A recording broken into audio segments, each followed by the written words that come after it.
శ్రీ గురుభ్యో నమః. హరి ఓం. వసుదేవసుతం దేవం కంసచానూరమర్దనం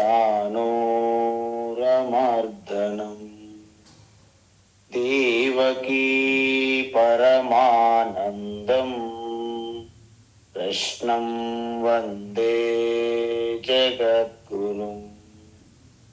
కృష్ణం వందే జగద్గురుం.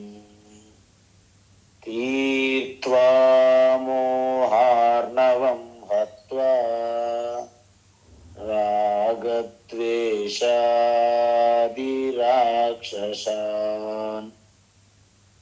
సీతా శాంతి సమాయుక్త ఆత్మా రామో విరాజతే. ఆత్మా రామో విరాజతే. ఆత్మస్వరూప బంధుగణ, ఇప్పటి వరకు మనము దైవీ సంపత్తి, ఆసురి సంపత్తి చూసాము. ఆ రెండు ఎటువంటి లక్ష్యాన్ని మనం చేరుకోవడానికి సహకరిస్తాయని కూడా చెప్పడం జరిగింది. అయితే యావత్తు సృష్టి కూడా, ఈ మానవ ప్రపంచమంతా, సమస్త మానవాళి ఆసురి సంపత్తి విభాగము, దైవీ సంపత్తి విభాగంగా రెండు భాగాలుగా మనం విడదీయవచ్చు. అయితే ఇప్పటికే దైవీ సంపత్తి గురించి విస్తారంగా చెప్పడం మూలముగా ఇప్పుడు ఆసురి సంపత్తి గురించి వివరంగా విస్తారంగా చెబుతున్నారు భగవాన్ శ్రీకృష్ణ. వాళ్ళు ఎలా ఉంటారు అంటే, వారిలో ఎటువంటి ఒక సత్యనిష్ట ఉండదు, అసత్యం, అసత్యవాదిన, అసత్యం. తర్వాత ఏది చెయ్యాలి అనే ఒక నిశ్చయ జ్ఞానం ఉండదు. కాబట్టి చేయాల్సింది చెయ్యకుండా, ఏదైతే చెయ్యకూడదో అటువంటివి చేస్తూ,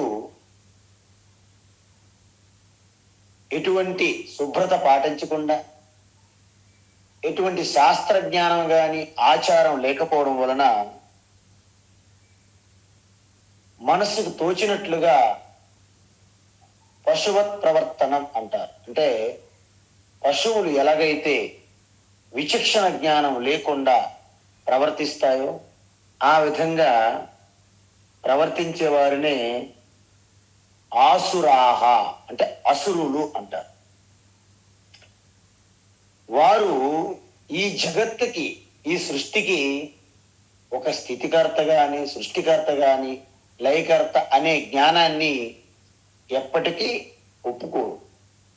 ఎందుకంటే వారి ఇంద్రియములకి గోచరమైనవి మాత్రమే సత్యముగా భాషిస్తుంది. ఇంద్రియములకు అగోచరమైన దానిని వారు ఎప్పటికీ విశ్వసించరు, నమ్మరు.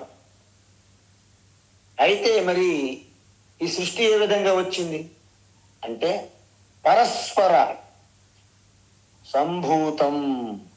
పర అంటే పర, అపర అంటే, పర అపర అంటే, అపర అంటే పురుష, పర అంటే స్త్రీ. స్త్రీ పురుష సంయోగం వలనే సృష్టి వస్తుంది. అంటే వారిలో ఉన్నటువంటి కామన అంటే కోరికలు, అంటే సంతానోత్పత్తిపై ఉన్నటువంటి మక్కువ, కోరికల వలన మాత్రమే సృష్టి జరుగుతుందని ఒక అజ్ఞానంతో మాట్లాడతారు తప్ప, ఈ సృష్టి, దీనికి ఒక సృష్టికర్తని, దీన్ని పోషించే పాలన స్థితికర్తని గాని, ప్రళయం జరిగేటప్పుడు తనలోకి తీసుకుంటున్నటువంటి ఆ ప్రళయకర్త అనే జ్ఞానాన్ని ఒప్పుకోరు. ఈ విధంగా ఏం చేస్తారు? ఇలాంటి ఒక స్థూల బుద్ధి, ఇలాంటి స్థూల బుద్ధి, మూఢ బుద్ధి ఉండడం వలన వాళ్ళు ఏం చేస్తారు? పూర్తిగా భయంకరమైనటువంటి ఘోరమైన కర్మలు చేయడానికి ఉపక్రమిస్తారు. అలా చేయడం వలన వారు సర్వనాశనం అవడమే కాకుండా యావత్తు ఈ సమాజానికి కూడా ఎంతో నష్టాన్ని తెచ్చిపెడుతుంటారు.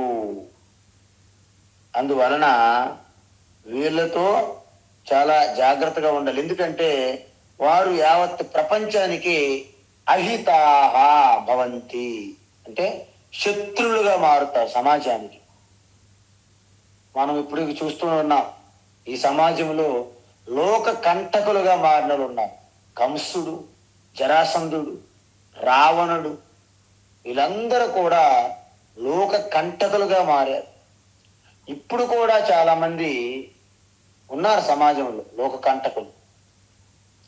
వారు తగినటువంటి గుణపాఠం జరుగుతూ ఉన్నది, ఇంకా జరగబోతున్నది కూడా. అందువలన ఏం చెప్తున్నారు?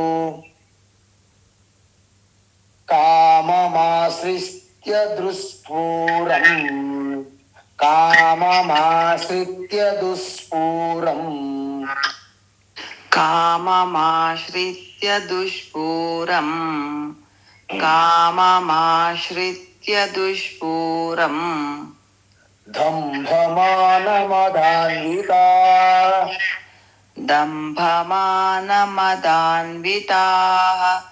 దంభమానమదాన్వితాః,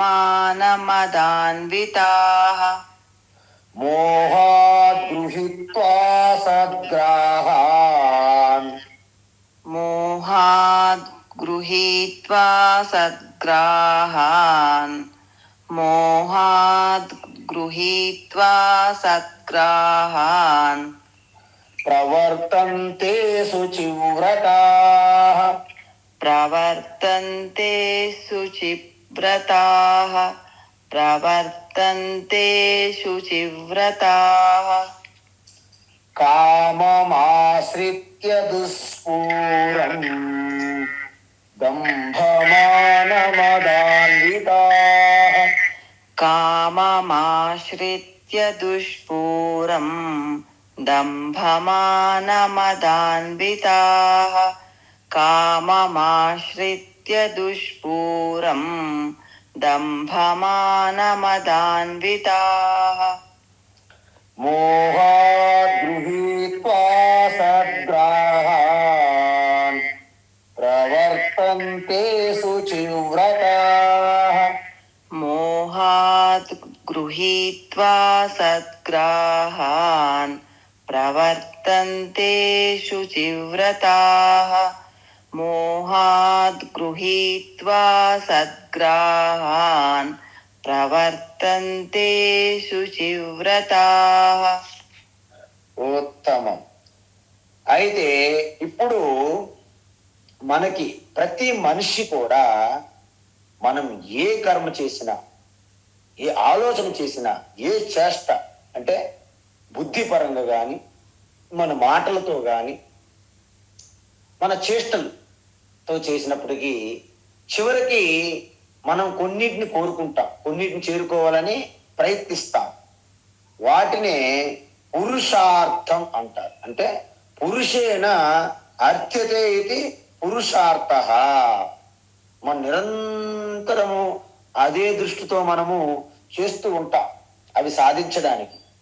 ఏంటవి ఆ లక్ష్యాలు ఏమిటి అంటే వాటిని 4 రకాలుగా చెప్పారు శాస్త్రం. 1 ధర్మము, 2 అర్థము, 3 కామము, 4 మోక్షము అని చెప్పారు.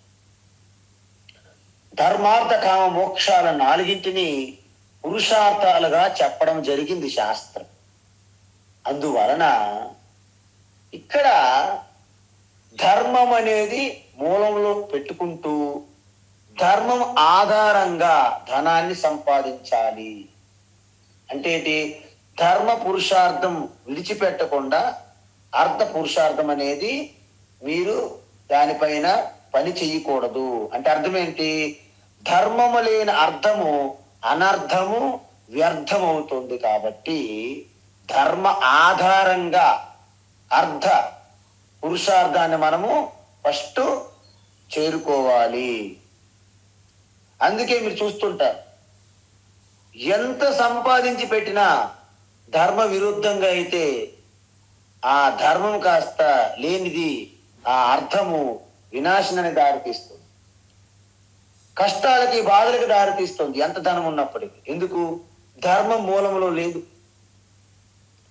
అదేవిధంగా కామము అంటే కోరికలు తీర్చుకునే భాగములో మనలో ధర్మ విరుద్ధమైన కోరికలు చెయ్యరాదు అని చెప్పారు శాస్త్రములు.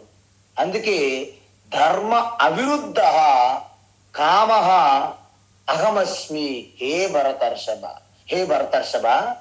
ధర్మ విరుద్ధము కాని ధర్మ సమ్మతమైనటువంటి కోరికను కూడా నేనే అయి ఉన్నాను ప్రాణుల్లో అన్నారు.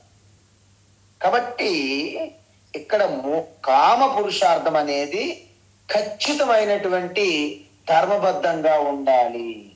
అయితే ఎటువంటి కామమై ఉండాలి? కోరిక మోక్ష పురుషార్థానికి అనుకూలంగానే ఉండాలి. ఎందుకు? మీకు ధర్మబద్ధమైనటువంటి ఏకైక అల్టిమేట్ కోరిక కామం దేనిపైన ఉండాలి? ముక్తి పైన, మోక్షం. అందువలన అర్ధ పురుషార్థానికి ధర్మం మూలమైతే మోక్ష పురుషార్థానికి కామం అనేది మూలం అవ్వాలి. ఇవి దృష్టిలో పెట్టుకుంటే ఇప్పుడు 4 పురుషార్థాలు కాస్త ఎన్ని అయ్యాయి? బ్రాడ్గా 2 అయ్యాయి. 1 ధర్మము, 2 మోక్షము. అందుకే ఈ ధర్మం కోసం మనం కర్మయోగము ద్వారా శాస్త్రం మనకి ఒక యోగ్యతగా తయారు చేయడానికి కర్మకాండ ప్రవేశపెట్టడం జరిగింది. అయితే కర్మ కూడా ఎలా చెయ్యాలి? మనకి ఇష్టానుసారంగా యథేష్టాసారంగా చేయడానికి వీల్లేదు. ఎందుకంటే దానికి ఈ ప్రకృతి అంతా అధ్యయనం చేసి ప్రకృతి నియమములకు ఉల్లంఘించకుండా, ప్రకృతి నియమాలకి ఉల్లంఘించకుండా, విరుద్ధం కాకుండా ఆ ప్రకృతి నియమాలతో పాటే సమన్వయంతో కర్మలు చేస్తే మీలో ఒక యోగ్యత వస్తుంది. అప్పుడు మీరు ధర్మ పురుషార్థాన్ని మీరు సక్రమంగా నిర్వర్తించిన వారు అవుతారు. అలా అవడం వల్ల ఏమి లాభం? మీలో అంతఃకరణ శుద్ధి కలుగుతుంది. ఎందుకంటే సాధారణంగా మనకి అంతఃకరణ శుద్ధి స్వాభావికంగా ఉండదు. ఎందుకు? నేను పరిచ్ఛిన్నమైన వారిని, నేను అసంపూర్ణంగా ఉన్నాను. సో అజ్ఞానవశాత్తు కలిగినటువంటి కోరికలు ఈ వలన నేను నా మనస్సు మాలిన్యముతో అప్రకటిత రూపంగా ఉన్నటువంటి రాగద్వేషాల వలన దానిని మలినము అంటారు. మలినమై ఉంది మనస్సు. ఎప్పుడైతే మీరు ధర్మబద్ధమైనటువంటి కర్మయోగం చేస్తున్నారో అప్పుడు మీ అంతఃకరణములో ఉన్నటువంటి ఆ మలినము నెమ్మదిగా పోతుంది. ఎలాగైతే మంచినీరు త్రాగే నీరులో కూడా ఆ యొక్క బురద ఎలాగైతే అలాగ అడుగు భాగంలో చేరుతుందో అప్పుడు పైన ఉన్నటువంటి తేట తెల్లంగా స్పష్టంగా ఉన్న నీరు ఎలాగైతే మనం వేరే పాత్ర మారుస్తామో ఆ విధంగా ఆ స్వచ్ఛమైనటువంటి అంతఃకరణ శుద్ధి మనకు జరుగుతుంది. ఇది మనకు ప్రయోజనం. అయితే ఆ అంతఃకరణము స్పష్టంగా ఉన్నది, స్వచ్ఛంగా ఉన్నది, కానీ స్థిరంగా లేదు. దాన్ని స్థిరంగా ఉంచేందుకు మనం ఉపాసన కాండ అని చెప్పారు వేదం. అప్పుడేమవుతుంది? చంచలంగా ఉన్న మనస్సు ఏకాగ్రత స్థితికి వస్తుంది. సో ఈ విధంగా అంతఃకరణ శుద్ధి, చిత్త ఏకాగ్రత ఈ 2 సాధిస్తే తప్ప మోక్ష పురుషార్థానికి అనర్హులు, ఇది యోగ్యత లేనివారు అని అంటారు. కాబట్టి ఇక్కడ ప్రతి ఒక్కటి కూడా మన వ్యావహారిక జీవితం అంతా కూడా దేనికి లాగుతుంది? కామన్లు, కోరికల వైపు లాగుతుంది. కోరికలు తీర్చుకునికి ఏం కావాలి? ధనము. అంటే అర్థము కామముతో కొట్టుకుపోతున్నారు సమాజం అని అర్థం. కానీ మన జీవితంలో పరమార్థము, పరమలక్ష్యాలు ఏమిటి? ధర్మము, తద్వారా మోక్షం. అందుకే వీళ్ళు రూట్ ఏంటంటే అర్థం తర్వాత కామంలో చొరబడుతున్నారే తప్ప ఈ గొర్రెల మందలాగా అసురులు ఎవరు? గొర్రెల మందవలే నేను ముందు అంటూ అర్థం అంటే ఈ ధనం పైన వ్యామోహం పెట్టుకొని, ధ్యాస పెట్టుకొని, ఆసక్తి పెట్టుకొని పుత్ర మిత్ర కలత్ర ధన పశు సంపదల మీద ఆసక్తితో వాళ్ళు ఎక్కడ పోతున్నారు? అర్థముతో కాములోని మునిగిపోతున్నారు. కామోపభోగ పరాయణ అంటారు. అందువలన ధర్మం వైపు రాకుండా ధర్మం వైపు వస్తేనే మోక్షం వైపు తీసుకెళ్తుంది ధర్మ సేతు. ధర్మం అనేది ఒక రామసేతువు లాంటి. రామసేతువు ఎలాగైతే లంకకు చేర్చి రాక్షసులను సంహరించి సీతాదేవిని ఎలాగైతే తీసుకురావడానికి ఉపయోగపడిందో ఆ సేతువు ధర్మం. ధర్మం ఆచరిస్తేనే సత్యం వద ధర్మం చర అని చెప్పారు శాస్త్రం. అందువలన ధర్మ ఆచరణ తద్వారా మోక్ష పురుషార్థానికి చేరుకుంటారు. మోక్షం అంటే ఏంటి? ఆత్యాంతిక దుఃఖ నివృత్తి, పరమానంద ప్రాప్తి మోక్షం ఇది ఆహుహు అన్నారు. మీలో ఉన్నటువంటి ఎటువంటి శారీరక మానసిక దుఃఖాలన్నింటినీ పోగొట్టి మానసిక ఆధారపడుట అనేది లేకుండా స్వేచ్ఛగా స్వతంత్రంగా ఏకాంత ఆత్మస్వరూప స్థితిలో ఉంటే అప్పుడు మీకు శాంతి, ఆనందము, సంపూర్ణ భద్రత మీకు మీ పైన మీకే కలుగుతుంది. అది ఏ మోక్షం. ఆ మోక్ష పురుషార్థం కలగాలి. కానీ ఇక్కడ రెండు గ్రూపులు అయిపోయారు. ఏంటి? అర్థం సంపాదించుకుంటూ కూడగొట్టుకుంటూ కామన్ల కోరికల్లోనే ఉంటున్నటువంటి గ్రూపు గురించి ఇక్కడ చెప్తున్నారన్నమాట. అందుకే యయాతి మహారాజ్ ఆయన రాజుగా ఉండేటప్పుడు పూర్తిగా ఈ అర్థకామాలలో నిండగా మునిగిపోయి ఉండేవాడు. అయితే అర్థకామాల్లో మునిగిపోయినంత కాలము మన ఎవ్వరం శాశ్వతం కాదు. ఎందుకు? అది ప్రకృతి వచ్చింది. ప్రకృతి ఏమవుతుంది? నిరంతరం మారుతుంది. మన శరీరం ఏమవుతుంది? నిరంతరం మారుతుంది. నిన్నటి వరకు మీరు ఒక యౌవనంగా, ఉత్సాహంగా, తేజస్సుగా ఉన్న వాళ్ళు ఈరోజు ముడతలు వచ్చాయి శరీరానికి. మనం ఏం చేస్తున్నాము? మనం స్టార్ట్ పెయింటింగ్. మన పెయింటింగ్ ఎంత వేసినా అది సహజం కాదు, అది కృత్రిమమే, ఆర్టిఫిషియల్ పెయింటింగ్. ఎలాగైతే ఇంటికి వేసిన పెయింటింగు మనం విజయదశమికి వేసాం పెయింటింగ్, మళ్ళీ మహాశివరాత్రి మార్చాలి. మరి ఎంత ఏషియన్ పెయింటింగ్ వేసినా పెయింటింగే కదా, అది సహజంగా గోడతో పాటు వచ్చింది కాదు. అదేవిధంగా మన పెయింటింగ్లు కూడా పైన ఏదో అలాగ ఆ మెరుపులు ఆ ప్రకాశంలోనే మెరుస్తాయి. పెయింటింగ్ వదిలిపోయిన తర్వాత మళ్ళా ఎప్పుడులాగా మళ్ళీ యథావిధి, మళ్ళీ తెల్లని జుట్టు, మళ్ళీ ముడత చర్మము, మళ్ళీ అదే. కానీ ఆ తెల్లని జుట్టుని, ముడత శరీరాన్ని కూడా అనుభవంగా, ప్రజ్ఞావంతులుగా, జ్ఞానవంతులుగా మీరు స్వీకరించారనుకోండి, మీకు ఏ టెన్షన్ లేదు. మీకు పెయింటింగ్లు అక్కర్లేదు, మేకప్లు అక్కర్లేదు, ప్యాకప్లు అక్కర్లేదు. సో ఇది మనము అజ్ఞానం వల్లనే మనం తెచ్చుకున్నటువంటి టెన్షన్స్. తెల్లని చుట్టూ నీకు ఏంటంటే టెన్షన్, అదేమైనా అడుగుతుందా? ఏమైనా అడ్డుకుంటుందా? కాబట్టి ఇదంతా కూడా మన మోహం, అంటే అజ్ఞానం. అందువలన మనం ఏం చేస్తున్నాము? అర్ధకామాల్లో ఉన్నంత వరకు ఈ శరీరాన్ని అలాగా జాగ్రత్తగా పదిలం చేసుకోవాలనుకుంటాం. కానీ అయ్యే పనే. సముద్ర తీరంలో ఇసుకతో మీరు బిల్డింగ్లు కట్టండి, అమ్మో ఇది కూలకుండా మీరు కాపాడుకుంటారు. ఎంతవరకు కాపాడుకుంటారు? అవి వెంటనే కూలిపోతాయి. ఆ 2-3 కెరటాలు వచ్చిన తర్వాత. ఈ ప్రకృతి కూడా అంతే, నిరంతరం మారుతూ ఉంటుంది. మనం నిరంతరము సముద్రము ఇసుక తెన్నుల మీద కట్టుకునేటట్లు కట్టుకుంటూ ఉండాలి, మన రిపేర్లు చేసుకుంటూ. కాబట్టి ఇక్కడ ఈ యయాతి తన జీవితంలో అన్ని భోగాలు అనుభవిస్తున్నాడు. ఎందుకంటే రాజుగారు చక్రవర్తి సమ్రాట్ యయాతి. కానీ భోగాలు ఇంకా తీరలేదు. ఈలోగా ముసలితనం వచ్చేసింది. తెలియకుండా అంటే ముసలితనం చెప్పేస్తుంది ఏమైనా. ఇన్విటేషన్ రోజు పంపిస్తుంది మనకి, జ్వరం రూపంలోను, దగ్గు రూపంలోను, నడుము నొప్పులు, కాళ్ళ నొప్పులు, కూర్చుంటే నిలబడలేము, నిల్చుంటే కూర్చోలేము. ఇవన్నీ ఆల్రెడీ ఇన్విటేషన్లు వచ్చాయి మనకి ఈ మధ్యకాలంలోనే. మనం వాటిని పెద్దగా రెస్పాండ్ అవ్వకపోతే ఏమవుతుంది, ఒక్కసారి ED rides, IT rides, income tax department. ఆ విధంగా ఒక్కసారి మీకు ముసలితనం వచ్చింది పైకి. అప్పుడు యయాతి రాజు ఏమన్నారంటే, నా భోగాలు ఇంకా నాకు తీరలేదు, అప్పుడే ముసలితనం వచ్చింది, ఇంకేం భోగాలు అనుభవించగలను. వెంటనే గురువు దగ్గరికి వెళ్ళారు.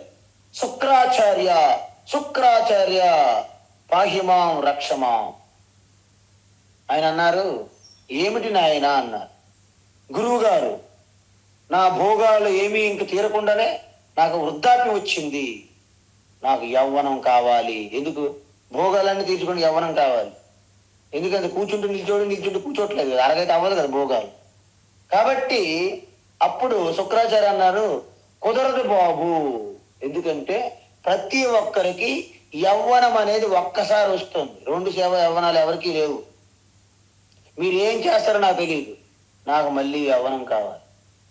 ఇది ఎక్కడి సమస్య అని తలపట్టుకున్నాడు శుక్రాచార్య. సరే, ఒక పంచి, నా తపశ్శక్తి మొత్తం దారబోస్తా, కానీ నీకు యవ్వనాన్ని ఇవ్వడానికి ఎవరైనా సిద్ధంగా ఉన్నారా ఈ రాజ్యంలో? ఎందుకు? నీ వృద్ధాప్యం ఆయనకి ఇవ్వాల్సి వస్తుంది. మరి అంటే వాళ్ళు యవ్వనము వాడుకోకుండానే నీకు యవ్వనం ఇస్తున్నారంటే నీ వృద్ధాప్యాన్ని వాళ్ళు స్వీకరించగలగాలి. ఎవరున్నారు అంత ఉత్తముడు? ఎవరు సిద్ధంగా లేకపోయేసరికి యయాతికి 3 కుమారులు ఉన్నారు కాబట్టి చిన్నవాడు బుద్ధిమంతుడు, సర్లే నాన్నగారి కోరిక మేరకు తన యవ్వనాన్ని దారపోస్తుంది. కొంతమంది ఉంటారు, ఒక భీష్ముడు, ఒక శ్రీరాముడు, అలాంటి వాళ్ళు కేవలం తండ్రి కోరిక కోసము, తల్లి కోరిక కోసము సర్వం కూడా దారబోస్తారు. అందువలన యయాతి మళ్ళీ రెండోసారి యవ్వనం పొందారు. రెండోసారి యవ్వనం పొందిన తర్వాత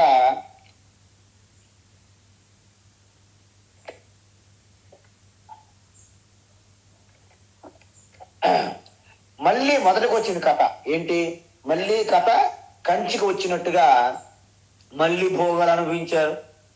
అతి త్వరలోనే, అతి తొందరగానే మళ్ళీ యవ్వనం పోతున్న పరిస్థితి కనిపించిందని.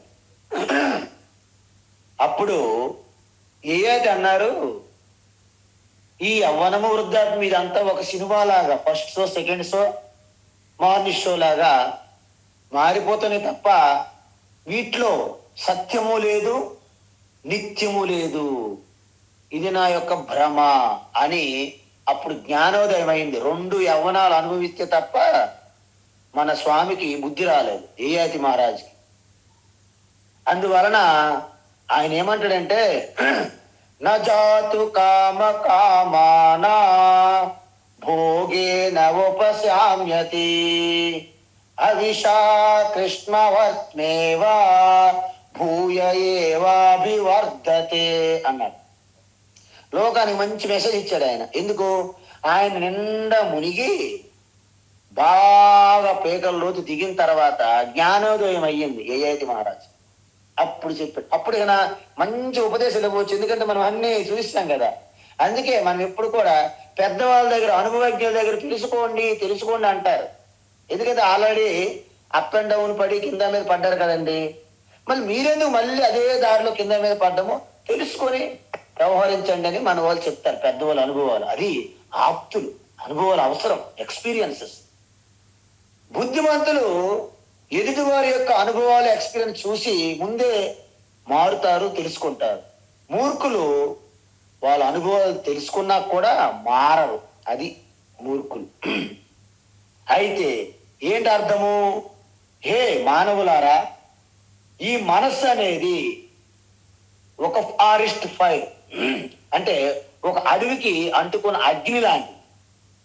అది అంత తొందరగా పోదు. ఎలాగా? మీరు కోరికలు తీర్చుకుంటే మీకు శాంతి వస్తుంది, సుఖం వస్తుంది, ఆనందం వస్తుంది అని భ్రమపడుతున్నారు. మీరు ఒక కోరిక తీర్చుకుంటే 100 కోరికలు సిద్ధంగా రెడీగా ఉన్నాయి మీ లైన్లో, క్యూలో. కాబట్టి కోరికలు లేకుండా ఉంటే తప్ప నీలో శాంతి లేదు. ఎందుకు? ప్రజహాతి యదా కామాన్ సర్వాన్ పార్థ మనోగతాన్. మీ మనస్సు ఆత్మస్వరూపము నుండి విడిపోయి బహిర్ముఖంగా కోరికల వైపు లాగుతుంది మిమ్మల్ని. అప్పుడు మీకేమవుతుంది? అశాంతి వస్తుంది. అశాంతస్య కుతః సుఖం. అశాంతిగా ఉన్నవారికి సుఖము లేదు. ఇది శాస్త్రం, మన అనుభవం కూడా. ఎవరైనా చెప్పండి, నేను చాలా ఆనందంగా ఉన్నాను కానీ చాలా డిస్టర్బ్గా అశాంతిగా ఉన్నానని ఎవరైనా అంటారా? అనరు. శాంతంగా ఉన్నవారికే చిదానంద రూప ఆనందం వస్తుంది. కాబట్టి ఆయన ఏమన్నారంటే, మీకు శాంతము ఆనందం కావాలంటే కోరికల వలన మీకు రాదు. మరి కోరికలు ఏం చేస్తాయి? అవిష కృష్ణవర్మేవా భూయ ఏవా వివర్ధతే. మనము హోమగుండములో ఆజ్యం అంటే నెయ్యి దార వేస్తుంటే ఒకరు వచ్చారంట, ఏమండి అగ్ని కొంచెం ఆపండి అన్నారట. ఆపుతాం గురువు గారు అని నెయ్యితో వచ్చి స్వాహ స్వాహ అనేసి అగ్ని ఆగుతుందా? ఈ స్వాహ స్వాహ అని నెయ్యి వేస్తే ఎలాగైతే అగ్ని పెరుగుతుందో, మీ కోరికలు తీర్చుకుంటుంటే కోరికలు పెరుగుతూనే ఉంటాయి. మిమ్మల్ని బహిర్ముఖంగా తీసుకుని వెళ్ళిపోతుంటాయి ఇంద్రియములు. అంటే పూర్తిగా శాంతి మొత్తం కథమైపోతుంది, అశాంతితో నిండిపోతుంది. అప్పుడు ఈ రాగము, మోహము, శోకములు పడి మీరు కొట్టుకుపోతారన్నమాట. అందువలన ఇక్కడ వీళ్ళు ఎందుకు ఇలాగ తయారయ్యారు అసురులు అంటే, వీళ్ళు సాధారణంగా బహిర్ముఖంగా ఉంటారు. ఎందుకు? ముందే చెప్పాను, ప్రతి ఒక్కరు పుట్టినప్పుడు ఎవరు దైవీ సంపత్తితో సత్వగుణంతో ఎవరు అలాగ రెడీమేడ్ కోహినూరు లాగా ఎవరు రారు. అందరిలో కోహినూరు ఉంది, కానీ దానిపైన బురద కూడా ఉన్నది. ఎందుకు? మనం పరమాత్మ స్వరూప కోహినూరులు మే ఒకప్పుడు. బట్ ఇప్పుడేంటి? మీరేమో బురద కాలువలో పడ్డారు. కోహినూరు పడినా, మామూలు రాయి పడినా బురదలో పడితే బురద అంటుకుంటుంది. కాబట్టి మీరు ప్రకాశించట్లేదు. మరి నేను ప్రకాశించలేదు, ఏం చేయాలి? ఆ మీద బురద పోగొట్టుకోవాలి. మీ అందరూ ఒకసారి గమనించండి. గంధపు చెక్క తీసుకోండి, సుగంధంగా వాసన వస్తుంది అలాగ రంగ తీస్తే. ఒక రాత్రంతా నీటిలో నానబెట్టండి, తర్వాత రోజు తీయండి. ఇలాగ వాసన చూస్తే దుర్గంధం. ఇప్పుడు ఇంతకీ గంధపు చెక్క నుండి సుగంధం పోయిందా? ఉన్నదంటారా? పోయిందంటారా? మరి దుర్గంధంగా ఉన్నది అంటే దాన్ని కాస్త టెంపరేచర్, ఉష్ణోగ్రతలు బయట పెడితే బాగా ఆవిరి అయ్యి ఆ యొక్క ఆ నీరు ఏదైతే ఆవిరైపోతుందో అప్పుడు యథావిధిగా ఉన్నటువంటి గంధం చెక్కని మళ్ళీ మీరు ఒక రాయి పైన చిదానంద రూప శివోహం శివోహం మనోబుద్ధి అహంకార చిత్తాని నాహం అని ముందుకి వెనక్కి ఈ గంధపు చెక్క ఎప్పుడైతే రంగదీస్తారో మళ్ళీ యథావిధిగా సుగంధం వాసన వస్తుంది. అదేవిధంగా మనము కూడా ఈ బురద అనేది, ఈ దుర్గంధం అనేది ఈ చైతన్యానికి పైన ఆవరించి ఉన్నది. సూర్యుని పైన కప్పి ఉన్నట్లుగా మేఘములు ఎలాగైతే ఉంటాయో, అగ్ని పైన పొగ ఎలాగైతే ఆవరించి ఉందో, మన శుద్ధ చైతన్యం పైన ఈ భ్రమ భ్రాంతి ఉండడం వలన నేను పుట్టాను చనిపోతాననే భ్రమలో ఉన్నాం మనం. అందువలన ఉపనిషత్తులు ఏమంటాయంటే, నాహం ప్రకాశ సర్వస్య యోగమాయా సమావృతా అని చెప్పారు భగవద్గీతలో. ఏష సర్వేషు భూతేషు గూఢోత్మాన ప్రకాశతే. సకల ప్రాణులు హృదయస్థములో ఉన్న పరమాత్మ ప్రకాశించదు. అయితే మీకు ఒక డౌట్ వస్తుంది, ప్రకాశించకపోతే ఎందుకు ఇంత ఈ పాఠాలు ఎందుకు, ఈ అధ్యయనాలు ఎందుకు, ఈ శాస్త్రం ఎందుకు, మీ మానేస్తే ఇప్పుడే హ్యాపీగా మా టైం వేస్ట్ అని మీకు అనిపిస్తుంది. అప్పుడు అంటారు దృశ్యతే, కనిపిస్తుంది. ఎవరికి? అందరికి కనిపించదు. దృశ్యతే త్వగ్రయా బుద్ధ్యా సూక్ష్మయా సూక్ష్మదర్శిభి. ఏ మానవులారా, ఆగండి ఆగండి ఆగండి. కనిపించదంటే మీరు అందరూ వెళ్ళిపోక్కర్లేదు, కానీ కొంతమంది కనిపిస్తుంది. ఎవరు వాళ్ళు? తీవ్రమైనటువంటి తపన ఉండాలి, ఏకాగ్ర చిత్తం ఉండాలి, అత్యంత వివేకవంతమైనటువంటి బుద్ధి, సూక్ష్మ దృష్టి కలిగి ఉన్న వారికి అపరోక్ష అనుభూతిలో పరమాత్మ దర్శనమిస్తుంది. కాబట్టి ఆషామాషిగా మనం ప్రయత్నిస్తే కనిపించదు. ఏ విధంగా అయితే హిరణ్యకశిపుడు వైకుంఠంలోకి వెళ్ళి నారాయణ ఎక్కడ కనిపిస్తాడు? నారాయణ వైకుంఠం అనేది కాదు కదా, వైకుంఠం అనేది ఒక లోకం కాదు. వైకుంఠం అంటేనే ఆత్మ అని అర్థం. బట్ ఆత్మ అంటే మొత్తం సృష్టి అంతా వ్యాపించి ఉంది. ఆ మూర్ఖుడు ఒకే ప్రదేశంలో ఒక జెంట్లమెన్ కావాలంట నారాయణరావు అని. అందువలన హిరణ్యకశిపుడు నారాయణ ఎందుకు కనిపిస్తాడు? కనిపించు. అందుకే ప్రహ్లాద్ ఏం చెప్పాడు? హరి ఇక్కడక్కడే అంటావయ్యా బాబు, హరి మొత్తం బ్రహ్మాండం అంతా వ్యాపించి ఉన్నాడు అన్నాడు ప్రహ్లాదు. బ్రహ్మాండం అంతా ఉన్నాడా? అవును. మరి స్తంభం ఎంత ఉన్నాడా? ఉన్నాడు. చూసారా ఎంత కాన్ఫిడెంట్ ప్రహ్లాదుడికి అండి. స్తంభములో ఖచ్చితంగా నారాయణ ఉన్నాడు అని చెప్పారు. అంటే మరి ఎలా ప్రహ్లాదుడికి ఎలా దర్శనమిచ్చాడు స్తంభం లోపల ఉన్నాడని? అంటే ప్రహ్లాదుడికి తెలుసు మొత్తం యావత్ బ్రహ్మాండం అంతా అంతర్బహిత్య తత్సర్వం వ్యాప్య నారాయణ స్థిత. ఆ తత్వం తెలుసు ప్రహ్లాదుడికి.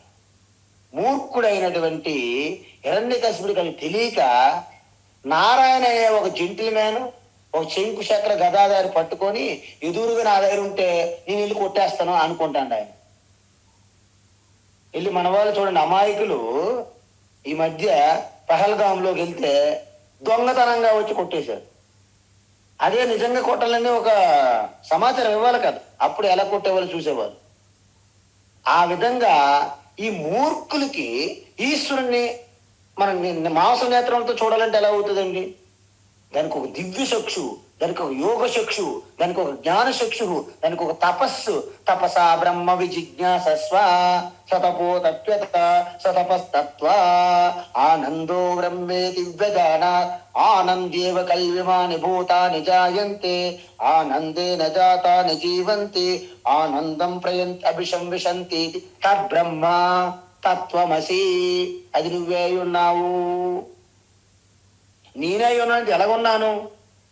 పాలలో వెన్న వ్యాపించి ఉన్నట్లు నువ్వే పాలలోనే ఉన్నావు. అది నాకు కనిపించట్లేదు. అయితే నువ్వు తోడు పెట్టాలి, చిలకాలి, వెన్న తీయాలి, దాన్ని వేడి చెయ్యాలి, అప్పుడు నెయ్యి వస్తావు. డైరెక్ట్ నెయ్యి కొనుక్కొని జీవిస్తున్న మనకి వెన్న గురించి నెయ్యి గురించి మనకేం తెలుస్తాయి? మనకు నెయ్యి వెన్న కావాలంటే మనకి షాప్కి వెళ్ళాలంటారు మన వాళ్ళు. ఎలాగ తయారు చేసే చూపెట్టాలి మీరు, అప్పుడు మీకు అర్థమవుతుంది. ఓహో ఇదా వెన్న అంటాం.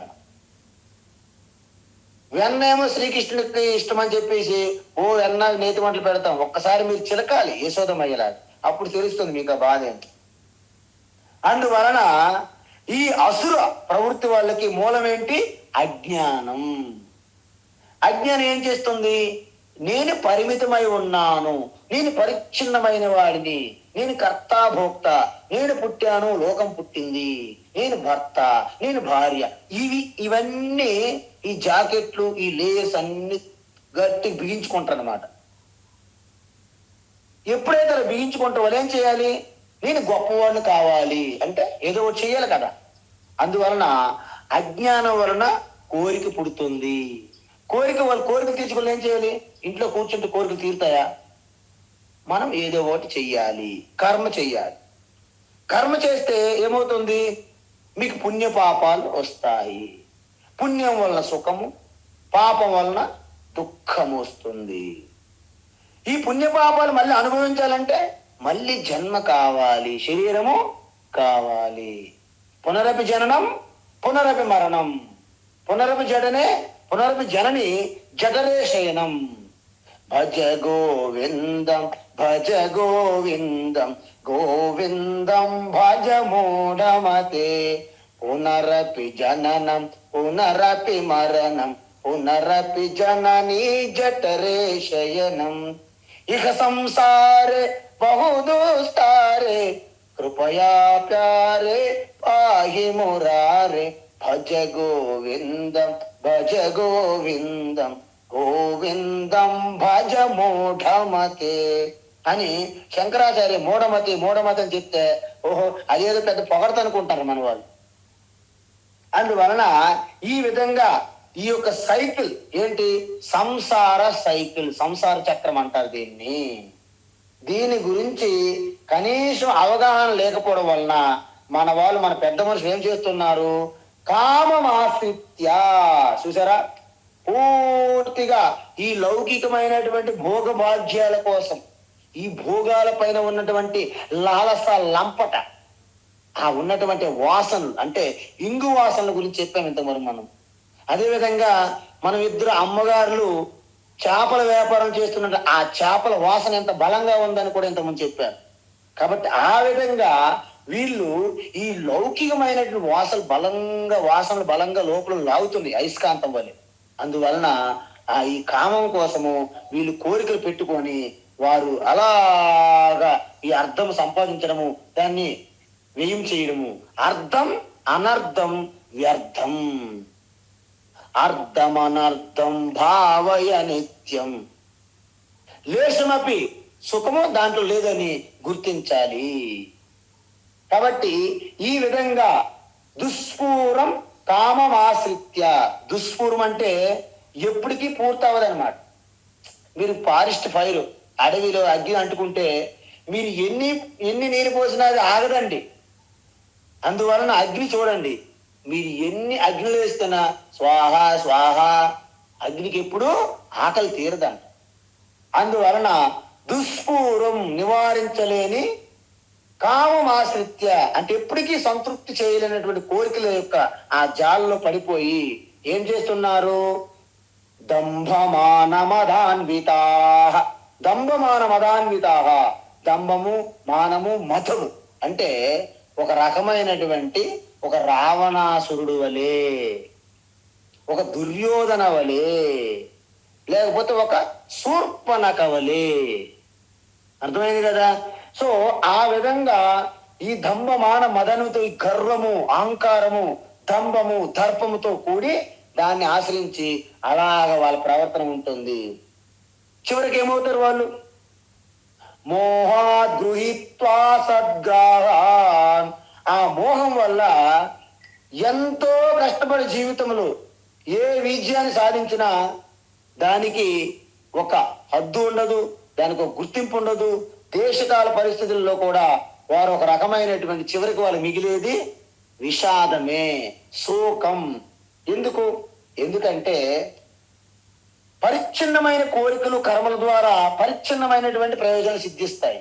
అంటే ఈ పరిచ్ఛిన్నము పరిమితి కలిపితే ఏమవుతుంది, చివరికి పరిచ్ఛిన్నమే అవుతుంది. అందుకే సృష్టిలో ఏ జీవాత్మ కూడా పూర్తి సంతృప్తి శాంతి కలగదు ఎవరికి. ఎందుకంటే పరిచ్ఛిన్నంగా ఉన్నాడు. పరిచ్ఛిన్నం నువ్వు ఎన్ని సంపాదించే పరిచ్ఛిన్నమే. సముద్రంలో ఎన్ని బకెట్లు నీరు పోసినా అవి తక్కువే. సముద్రం అపరిచ్ఛిన్నం, అనంతము. అందుకే సముద్రంగా ఉన్నటువంటి మన స్వరూపాన్ని తెలుసుకోకుండా దాంట్లో ఉన్న అలగా బుడగ్గా జీవించేస్తున్నాము. నువ్వు అలగా ఉన్నంత వరకు నీ సంసారం తప్పదు. నేను అల కాదు, నేను సముద్రముకి ఉన్నటువంటి స్వరూపం ఏది, సముద్రం యొక్క తత్వం ఏంటి, నీరు. నా తత్వం ఏంటి, నీరు. అంటే నేను నీరే తప్ప నేను సముద్రము కాదు, అల కూడా కాదు అని తెలుసుకోవాలి. సో ఈ విధంగా అసద్గ్రాహాన్ అంటే తప్పుడైనటువంటి జ్ఞానము, తప్పుడు సిద్ధాంతాలు, తప్పుడు ప్రవచనాలు, తప్పుడు పుస్తకాలు, తప్పుడు రికార్డింగు, తప్పుడు యూట్యూబ్లు అన్ని వినుకొని మనము సత్యాన్ని విడిచిపెట్టి అసత్యాన్ని గాటి పట్టించుకుంటున్నాం. మీకు అర్థమైంది కదా. అందువలన నేను చిన్నప్పుడు ఒక విలేజ్ లో ఉండేటప్పుడు ఒక అతనికి ఈ చెయ్యి చిన్నప్పటి నుండే అరచెయ్యి లేదు. అరచెయ్యి లేకపోవడం వలన దానిపైన మాంసం వచ్చి చాలా గట్టి స్ట్రాంగ్ అయిపోయింది అనమాట ఈ మోచేతి గిరగ. ఆయన ఒకసారి చిన్న తగాదాలో ఏమనుకున్నాడంటే, ఈయన చేయలేదు కదా, ఈయనకి ఏమి చేయలేడు, మంచిగా ఉన్న చెయ్యి పట్టిస్తే పోతుందని ఆ చెయ్యి పట్టించాడు. అప్పటికే ఆయన చెయ్యి ఆల్రెడీ ఎంతో అభ్యాసం చేస్తున్నాడు ఆ మొండి చేతితో. ఆ మొండి చేతితో ఆయన చిన్న చిన్న గోడలు కూడా పగలగొట్టున్నాడు అంతకు ముందే. అది తెలియదు ఇది పాపం. నువ్వు ఎక్కడికి వెళ్తావని ఇద్దరు వచ్చి ఈ మనిషి గట్టి పట్టేశారు. ఆ భయ్యానికో కోపానికో వీళ్ళ నుండి తప్పించుకోవడానికి ఆ మొండి చేతితో గట్టిగా ఒక్కసారి గుద్దాడు అన్నమాట ఎదుటోడు. దెబ్బకి ఈ చెయ్యి పట్టుకుంటూ అలా కూలిపోయాడు. ఎందుకు? ఆయన మొండి చేతితో కొట్టిన దెబ్బకి ఆయన ఎముకలు ఇరిగిపోయినాయి, పక్కట ఎముకలు. అలాగా మనం కూడా ఈ సత్యాన్ని విడిచిపెట్టి ఈ యొక్క కుక్కతో ఒకటి గోదావరి ఈదుతున్నామా అన్నట్లుగా మనము ఒక రెండు ఆ యొక్క అంతర్వేదిలో కలిసిపోతున్నాం బంగాళాఖాతంలో. అందువలన వీళ్ళందరూ కూడా ఎక్కడ పోతారు? అశుచివ్రతా ప్రవర్తంతే. అశుభ్రత, నీచము, నికృష్టమైన జీవితంలో గడుపుతూ వారు ఎప్పుడు కూడా ఉదయం లేవడం కూడా 11 గంటలకి, 11 గంటలు లేచి బెడ్ కాపీ తాగుతారు. అప్పుడు మళ్ళీ అంటే వాళ్ళు ఎప్పుడు బ్రష్ చేస్తారో, ఎప్పుడు స్నానాలు చేస్తారో, వాళ్ళు టిఫిన్లు ఏంటో. మీరు టిఫిన్ చేసే సమయంలో వాళ్ళు బాగా నిద్రమత్తులు ఉంటారు. మీరు లంచ్ బ్రేక్స్ చేసే సమయంలో వాళ్ళు టిఫిన్లకి ఇంకా రెడీ అవుతుంటారు. అంటే వాళ్ళంతా కూడా ఈ ప్రకృతి నియమాలకి, ఈ ప్రకృతి ధర్మాలకి విరుద్ధంగా జీవిస్తుంటారన్నమాట. అందువలన అశుచి వ్రత అంటే అశౌచం, అశుభ్రత. అలాంటి వాళ్ళు ఏమవుతుంది మీరు చెప్పండి? చివరికి ఒకసారి ఉత్తరకాశీలో ఒక మహాత్మ చెప్పారు. ఆయన గంగానది ఒడ్డున జపం చేసుకుంటుంటే కింద సంవత్సరం బాగా చలి పట్టింది ఆయనకి. ఎందుకంటే ముందుగా ప్రిపేర్ అవ్వలేదు కంబళ్ళు అన్నిటికీ. ఈసారి అలాగైనా గంగామాయి కృప వలన ఈ సంవత్సరం కూడా సేఫ్గా వెళ్ళిపోతే బాగున్నాను. వాళ్ళు సంవత్సరమే చూసుకుంటారు. మీలాగా మా పిల్లలకి, మనవలకి, వాళ్ళకి ఇన్సూరెన్సులు, సేఫ్టీల గురించి వాళ్ళకి ఉండదు సన్యాసులకి. కాబట్టి ఏ రోజుకి ఆ రోజే వాళ్ళ సెక్యూరిటీ కావాలి. కాబట్టి ఆయన జపం చేసుకుంటుంటే ఆ కింద నుండి ఆ నదిలో పెద్ద కంబలు వచ్చేస్తుంది. కంబలి అనుకున్నాడు, అమ్మయ్యా ఈ సంవత్సరము గంగామయ్య నాకు కంబలు పంపించింది. ఆయన్ని ఒక్క ఉదుడిని గంగలో దూకాడు. గంగలో దూకి ఆ కంబలు పట్టుకోనికి ఇలా చెయ్యి పట్టి లాగుతున్నాడు. ఆయన కంబలు లాగుతుంటే కంబలు ఆయనకి లోపల లాగుతూ ఉంది. టగ్ ఆఫ్ వార్ అనమాట. ఈ ఇటు లాగుతుంటే కంబలు లోపల లాగుతుంది. ఆయన ఏమనుకున్నాడంటే కంబలేంటి లోపల లాగుతుంది అనుకున్నాడు. కానీ ఇది కంబలు కాదు. తీరా చూసేసరికి అది ఒక ఎలుగుబంటి. ఎలుగుబంటి ఏం చేస్తుందంటే ఒక ఫ్రీ లాన్స్ అన్నమాట, ఫ్రీ రైడింగ్ అనమాట. అవి ఎక్కువగా ఈ చలి అట్లా అవుతుంటాయి కదా, ఆ ముందు అవి కిందకు వస్తుంటాయి ఒక్కోసారి. అప్పుడు ఇంక ఈ నదిలో వెళ్ళిపోతే ఫ్లో అనమాట, టికెట్ లేని జర్నీ, ఎటువంటి కష్టం లేకుండా ఆ గంగా నది ఫ్లోలు అలా వచ్చేస్తాయి కిందకి అనమాట. ఈయన దాన్ని పట్టాడు. దాన్ని పట్టేసరికి ఆయన గట్టిగా పట్టే మొదలెట్టింది. ఇక దాని నుంచి విడిపించుకోవడానికి ఇబ్బంది పడుతున్నారు. ఈ అసురులు కూడా అలాగే ఘాటి పట్టేసుకుంటారు అన్నమాట. ఈ బ్లాంకెట్ అనుకుని ఎలుగుబంటికి పట్టినట్టు ఈ సంసారంలో ఉన్నటువంటి క్షణికమైనటువంటి అన్నిటి ఘాటి కూడగట్టుకుంటారు, వాటిని పట్టుకుంటారు. చివరికి వాళ్ళు ఎక్కడికి వెళ్తారు? అసద్గ్రహ అశుచి వ్రతా ప్రవర్తంతే. అంటే నా ఘర్కి నా ఘాట్కి రెండింటి మధ్య చిత్త భ్రాంత తిరుగుతుంటారు అని చెప్తున్నారు అన్న.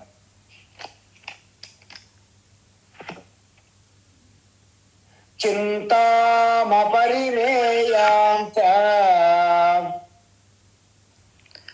చింతామపరిమేయాం చ చింతామపరిమేయాం చ ప్రళయాంతాముపాశ్రితాః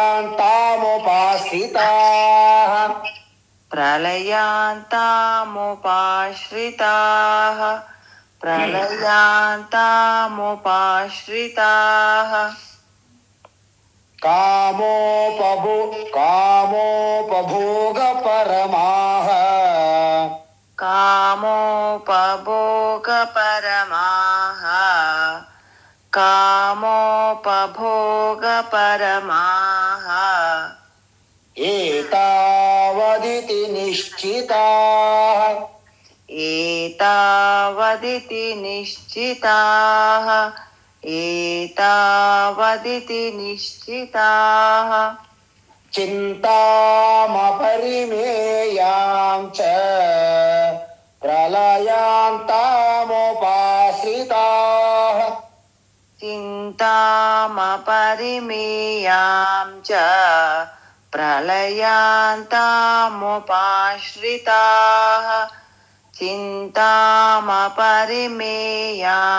చ ప్రళయాంతాముపాశ్రితాః కామోపభోగ పరమాః ఏతావదితి నిశ్చితాః కామోపభోగపరమాః ఏతావదితి నిశ్చితాః కామోపభోగపరమాః ఏతావదితి నిశ్చితాః ఉత్తమం. అయితే ఇక్కడ భగవాన్ శ్రీకృష్ణ ఏమంటున్నారంటే, ఇంతవరకు పూర్తిగా మారుతున్నటువంటి ప్రపంచం పైన ఆధారపడుతున్నారు వాళ్ళు. ఎందుకు? దాని వెనుక ఉన్నటువంటి అద్భుతమైనటువంటి ఆ పరమాత్మ శక్తి గాని, ఆ పరమాత్మ మీద మనకి ఇటువంటి అనుగ్రహం గాని వాళ్ళకి తెలియడం లేదు. వాళ్ళకి అనుగ్రహం లేకపోతే వాళ్ళ క్షణం కూడా ఉండరు, కానీ గుర్తించట్లేదు. వారి కోరినటువంటి అర్ధకామాలనే మనం ఇంతవరకు చూస్తున్నాం. అయితే వారు ఎంతవరకు ఈ బాహ్య వస్తువులు పోగు చేసుకోవడమే వాళ్ళకి తెలుస్తుంది. అందువలన ఏమంటున్నారంటే ఇక్కడ సర్వం ఎప్పుడైతే మీరు బాహ్యంగా ఆధారపడతారో మీరు నిస్సాయులైపోతారు. అవి వ్యక్తులవని, సంబంధాలవని, వస్తువులవని, ఎటువంటి పరిస్థితులు అవని మీరు బయట ఆధారపడ్డారా మీ పని అవుట్. కేల్ కథం దుకాన్ బంద్ అంటే అర్థం ఏంటి? సర్వం పరవశం దుఃఖం, సర్వం పరవశం దుఃఖం, సర్వం ఆత్మవశం సుఖం.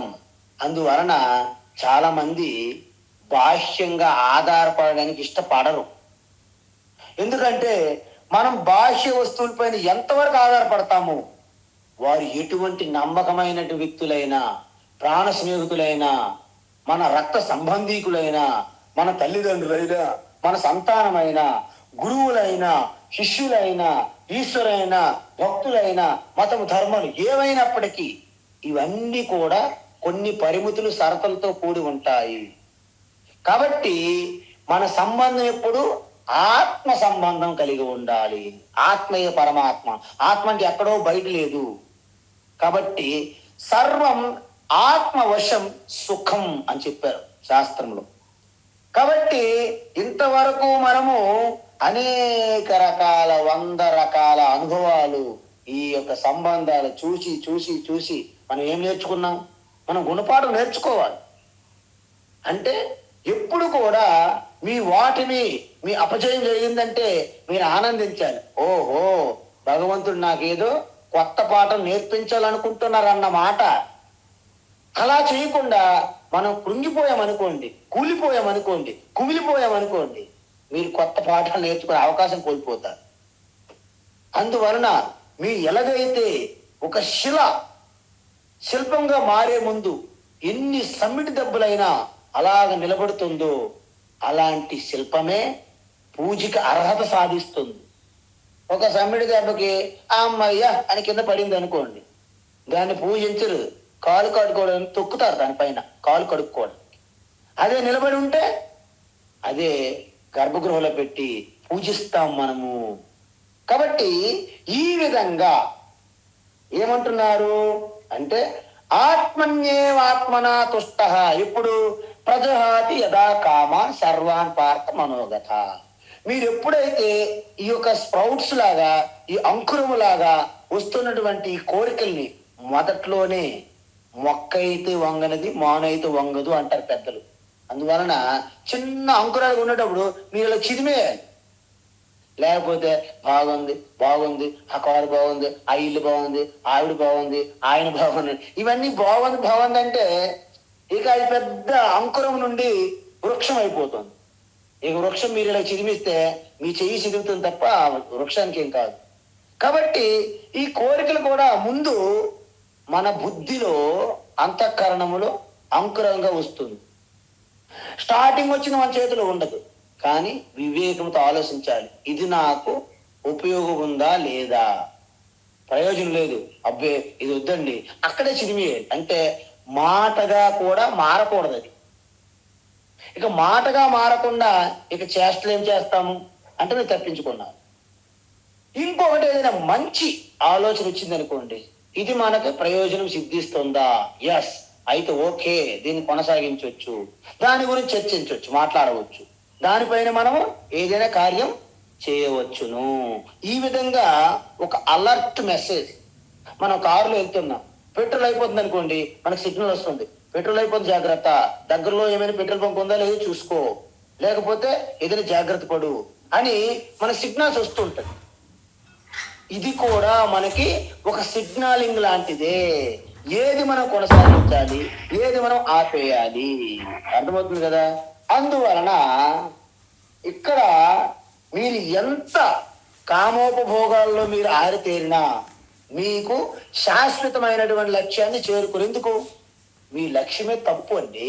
మీ లక్ష్యం తప్పు.